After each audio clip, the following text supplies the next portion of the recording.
الماضي. أما بعد فإن أصدق الحديث كتاب الله وخير الهدي هدي محمد صلى الله عليه وسلم وشر الأمور محدثاتها وكل محدثة بدعة وكل بدعة ضلالة وكل ضلالة في النار.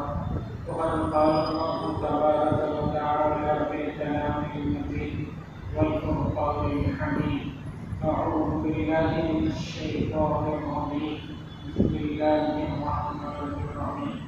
وإن من أهل الكتاب إلا ليؤمنن به قبل موته ويوم القيامة يكون عليهم شهيدا. صدق الله العظيم. اللهم صل على سيدنا محمد وعلى آل سيدنا محمد وبارك وسلم. اللهم صل على سيدنا محمد وعلى آل سيدنا محمد وبارك وسلم. اللهم صل على سيدنا محمد وعلى آل سيدنا محمد وبارك وسلم. وكرم سيدنا الإسلام اللہ تعالیٰ اس آیت کریمہ میں قیامت سے پہلے پیش آنے والی ایک حالت کو بلا رہی.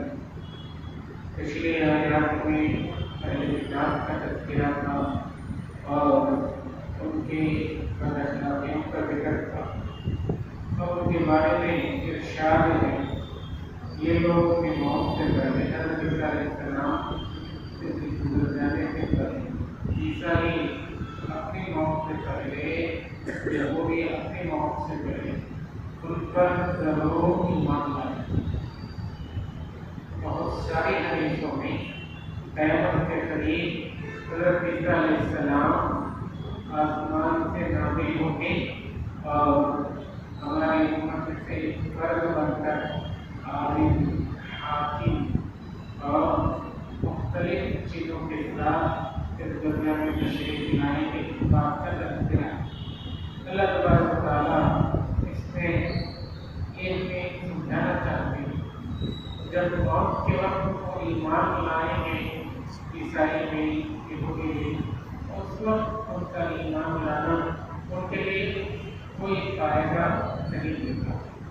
حدیث پاک میں معلوم یہ والدین کا لفظ ہے جب تک گھر کرے نہ ہوگی جو بھی آدمی کھاتا پیتا ہے الگ سے نیچے اترے اس کے بعد ویسے ہی نکل جائے کتے کی شکل میں یا اسے چندر کی شکل میں وہ نکلتا ہوا محسوس ہو کھانا پانی اس کا بند ہو جائے. اب غیر کی جو چیزیں ہیں وہ نظر آنے لگتی ہیں، فرشتوں کا آنا جانا اور دوسری چیزیں جو اس سے نظر نہیں آتی تھی اب نظر آنے لگتے ہیں.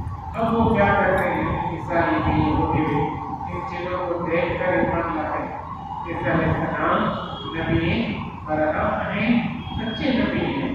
اب اللہ فرماتے ہیں ان کا اس وقت ایمان لانا کوئی فائدہ نہیں دے گا. قیامت میں یہ لوگ اللہ کے یہاں جب حاضر ہوں گے تو ان کے خلاف گواہی بھی ہوگی. یہودیوں نے نعوذ باللہ حضرت عیسیٰ علیہ السلام کو ولد الزنا قرار دیا تھا، یعنی وہ حضرت مریم علیہ السلام دوسروں سے غلط کام کر رہے تھے جس کی وجہ سے ان کی پیدائش کی. اور یہودیوں نے ان کو موت کی سزا دلوانے کی پوری کوشش کی. یہ تو اللہ تبارک و تعالیٰ کی تقدیر ہی الگ ہوئی. اب اللہ تبارک و تعالیٰ کی تقدیر بھی الگ ہوئی. حضرت عیسیٰ علیہ السلام کو آسمانوں پر زندہ اٹھا لیا گیا اور پھر اس کے بعد دوسرے آدمی کو ان کے جیسا بنا دیا گیا، ورنہ انہوں نے اپنی انسانی کوشش پوری کر ہے. یہ ان کی خرابی یہودیوں اور عیسائیوں کی خرابی عیسائیوں نے حضرت عیسیٰ علیہ السلام کو خدا کا بیٹا کہا تو تین خداؤں میں سے ایک خدا بالکل غلط ہے. دونوں زمانے پہلے کتاب کی چاہے وہ یہودی ہو چاہے وہ عیسائی ہو دونوں نے غلط. موت سے پہلے اپنی غلطی کا بھی احساس ہوگا لیکن وہ احساس ان کے لیے کوئی فائدہ نہیں دیگا. اسی لیے ہمیں حکم ہے کہ ہم موت کی تیاری کریں، موت سے پہلے کریں. موت سے پہلے کہتے